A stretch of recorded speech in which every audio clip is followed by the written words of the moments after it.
السلام علیکم ورحمۃ اللہ وبرکاتہ۔ شروع اللہ کے نام سے جو بڑا مہربان نہایت رحم کرنے والا ہے۔ آج کا ہمارا موضوع ہے نبی کریم صلی اللہ علیہ وسلم کا صحابہ کرام کو تنبیہ فرمانا ہنسنے پر۔ اگر آپ چینل پر نیو ہیں تو میرے چینل کو سبسکرائب کر لیں اور بیل آئیکن کے بٹن پر کلک کر لیں تاکہ آپ میری آنے والی مزید ویڈیوز کے بارے میں جان سکیں۔ نبی کریم صلی اللہ علیہ وسلم ایک مرتبہ نماز کے لیے تشریف لائے تو ایک جماعت کو دیکھا کہ وہ کھلکھلا کر ہنس رہی ہے اور ہنسی کی وجہ سے دانت کھل رہے تھے۔ حضور صلی اللہ علیہ وسلم نے ارشاد فرمایا کہ اگر موت کو کثرت سے یاد کیا کرو تو جو حالت میں دیکھ رہا ہوں وہ پیدا نہ ہو، لہٰذا موت کو کثرت سے یاد کیا کرو۔ قبر پر کوئی دن ایسا نہیں گزرتا جس میں وہ یہ آواز نہ دیتی ہو کہ میں بیگانگی کا گھر ہوں، تنہائی کا گھر ہوں، مٹی کا گھر ہوں، کیڑوں کا گھر ہوں۔ جب کوئی مومن قبر میں رکھا جاتا ہے تو وہ کہتی ہے کہ تیرا آنا مبارک ہے، بہت اچھا کیا تو آ گیا، جتنے آدمی زمین پر چلتے تھے تو ان سب میں مجھے زیادہ پسند تھا، آج جب تو میرے پاس آیا ہے تو میرے بہترین سلوک کو دیکھے گا۔ اس کے بعد وہ قبر جہاں تک مردے کی نظر پہنچ سکے وہاں تک وسیع ہو جاتی ہے اور ایک دروازہ اس میں جنت کا کھل جاتا ہے جس سے وہاں کی خوشبو اور ہوائیں اس کو آتی رہتی ہیں۔ اور جب کوئی بد کردار قبر میں رکھا جاتا ہے تو وہ کہتی ہے کہ تیرا آنا نامبارک ہے، برا کیا جو تو آیا، زمین پر جتنے آدمی چلتے تھے ان سب میں تجھ ہی سے مجھے زیادہ نفرت تھی، آج جب تو میرے حوالہ ہوا ہے تو میرے برتاؤ کو بھی دیکھ لے گا۔ اس کے بعد وہ اس طرح سے اس کو دباتی ہے کہ پسلیاں آپس میں ایک دوسرے میں گھس جاتی ہیں اور 70 استے اس پر ایسے مسلط ہو جاتے ہیں کہ اگر ایک بھی زمین پر پھونک مارے تو اس کے اثر سے زمین پر گھاس تک باقی نہ رہے اور وہ اس کو قیامت تک ڈستے رہتے ہیں۔ اس کے بعد حضور صلی اللہ علیہ وسلم نے ارشاد فرمایا کہ قبر یا تو جنت کے باغوں میں سے ایک باغ ہے یا جہنم کے گڑھوں میں سے ایک گڑھا ہے۔ انسانی زندگی ہوا میں رکھے ہوئے چراغ کی مانند ہے، بوڑھا آدمی چراغ سحر ہے تو جوان آدمی چراغ شام ہے۔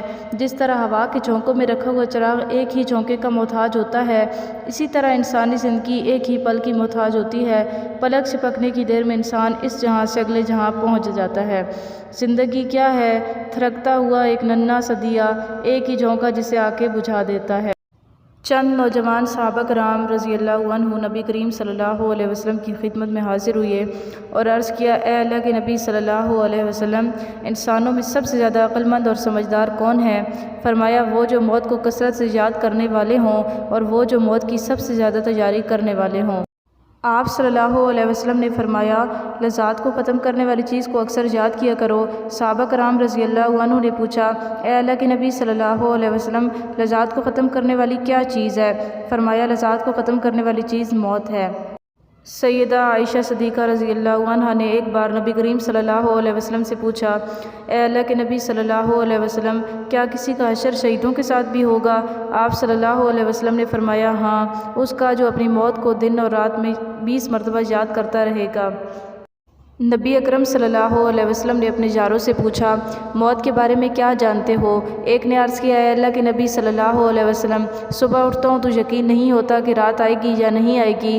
دوسرے نے کہا، اے اللہ کے نبی اکرم صلی اللہ علیہ وسلم، میں 4 رکعات کی نیت باندھتا ہوں لیکن مجھے یقین نہیں ہوتا کہ چاروں رکعات مکمل بھی ہوں گی یا نہیں ہوں گی۔ حضور اکرم صلی اللہ علیہ وسلم نے فرمایا، میرا یہ حال ہے کہ جب میں نماز پڑھ رہا ہوتا ہوں اور ایک طرف سلام پھیروں تو مجھے یقین نہیں ہوتا کہ میں دوسری طرف بھی سلام پھیر سکوں گا یا نہیں۔ میرے دوستو، یقیناً ایک پل کا بھی بھروسہ نہیں ہے، موت تو کسی وقت بھی آ سکتی ہے۔ آگاہ اپنی موت سے کوئی بشر نہیں، سما ہے 100 برس کا، پل کی خبر نہیں۔ اللہ رب العزت کا ارشاد ہے، کلُّ نفس ذائقۃ الموت، تم میں سے ہر جی کو موت کا ذائقہ چکھنا ہے۔ اب ذائقہ یا تو کڑوا ہوتا ہے یا میٹھا ہوتا ہے۔ جس انسان نے اچھی زندگی گزاری ہوگی وہ جب موت کا پیالہ پیے گا تو اسے میٹھا ذائقہ محسوس ہوگا، اور جس انسان نے غفلت کی زندگی گزاری ہوگی اس کے لیے وہ پیالہ اتنا کڑوا ہوگا کہ پینا مشکل ہو جائے گا۔ دعا ہے کہ اللہ تعالیٰ ہمیں موت کی تیاری کی توفیق نصیب فرمائے اور ہماری قبر کو جنت کے باغوں میں سے ایک باغ بنائے اور جہنم کے گڑھوں میں سے ایک گڑھا نہ بنائے، اور منکر نکیر کے سوالات کے وقت ہماری مدد فرمائے، آمین۔